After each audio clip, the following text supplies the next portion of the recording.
Okay guys, this video is going to be about telomeres. And what is telomere? Telomere is a specialized structure of eukaryotic chromosome that is present at the terminal region of the chromosome. Or let's see here, in this picture, as you can see that these are the two parts called telomere, that is the end part of the chromosome, right? Because eukaryotic chromosome is linear, because eukaryotic DNA is also linear. And to prevent that DNA from further damage, there is a specific structure at both the terminal of that chromosome. It is called telomere. And the structure that is present at this terminal region is having either formation of loops, or it can be it sometimes have the repeated sequences. As you can see here, the DNA that is present in the telomeric region has a repeated sequence like GGGGTT, then GGGGTT, so like that, 4 G's then 2 T's, and that's how it's kind of repeated throughout the telomeric region. And it's a huge and long repeat of the DNA sequence that is present there like that. Not only they have this repeated sequence, but also they have a loop formation with the DNA at the terminal of this repeated sequence. So this sequence is kind of fixed, but it is slightly varied between species to species. As you can see here, it is from the tetrahymena, and for human that is slightly different, but that's kind of thing because they have a repeated sequence in all the different species. Okay, now the telomere is supposed to prevent the chromosome shortening.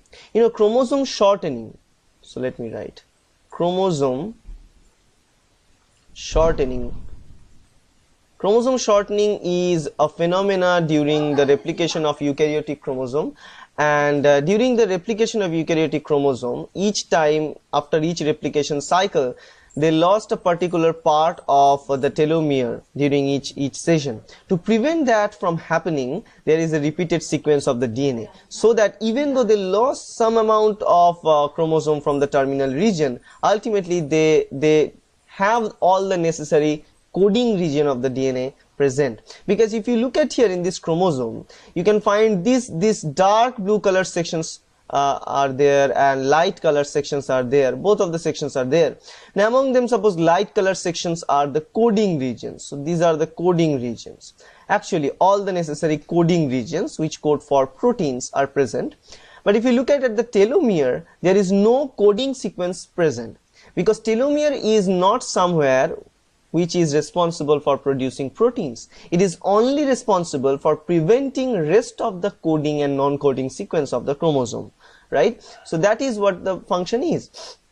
Because even if you have lost some amount of telomeric DNA sequence from the end, ultimately it will not reach any of these coding regions, because the telomere is large and it is forming the loop with many different proteins to form complexes.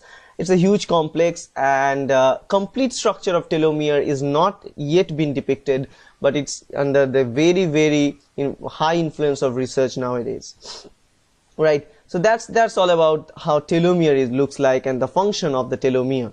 Now if you look at here a simple experiment to find the function and importance of telomere inside the cell, you can see that they took the yeast cell, right? And inside the yeast cell there are chromosomes of yeast cell. And what they do here, they synthesize artificial chromosomes. These are called artificial mini chromosomes because they are very tiny and small. So they get these mini chromosomes and they insert these artificial mini chromosomes into the yeast cell, inside the yeast cell, and allow this chromosome to be present there. And as a result, what they find here, that these artificial mini chromosomes are much more vulnerable to damage, and they have this end shortening, this end shortening. You can see the telomere, as they don't have any telomere in this artificial mini chromosome, ultimately after certain rounds of cell division, they have seen that the length of this chromosome start to shrink, and it is shrinking very fast, right? And ultimately they are losing some amount of information there. And in second experiment, what they did, they took these artificial mini chromosomes and from other type of individual, for example from tetrahymena, they cut this telomeric DNA out and add those telomeric DNA with the artificial mini chromosomes.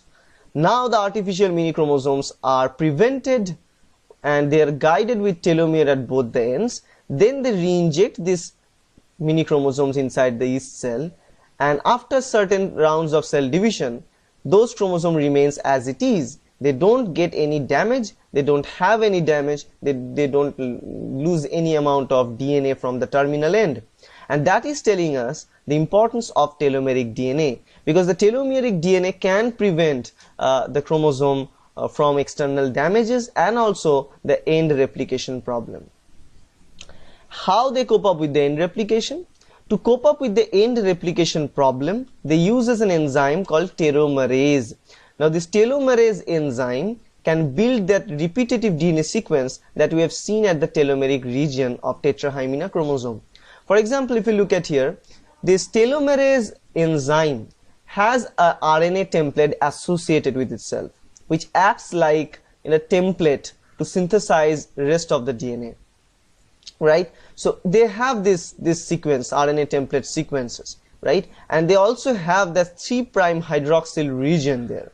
So as they have all these regions associated, what they do actually, they went and they put this sequence, this RNA sequence as a template there, and they start incorporating newer DNA nucleotides into that position using that RNA template, right, or having that RNA as a template, and they start elongating the terminal regions of the DNA, and they start elongating only one particular terminal, because if they can elongate one side of the DNA, the other complementary DNA strand can be easily synthesized using that larger DNA strand, right? So the telomerase is there, they use this sequence. So if you look at here, the RNA template of the telomerase enzyme for tetrahymena have 4 C's and 2 A's. As they are acting as a template, the opponent strand, the complementary of this strand will have 4G and 2T, and that's what the repeated sequence is all about. As you can see here, from this end, 4G then 2T, 4Gs, 2Ts, and that's how they start adding all those nucleotide sequences, and they will add this sequence in multiple occasions, so that during the replication times, even if they got some damage, they ultimately won't reach the actual coding region which starts from this particular point, right? So it's extremely important, right? For example, if you look at here that if they have a strong telomere and telomerase is acting all the time during replication, they won't lose any further DNA information, right? And that is what telomerase is all about. That's what telomere is all about. It is preventing aging, it's help in prevention of the aging, right? So that's kind of it, guys, and I hope that's helpful. Thank you.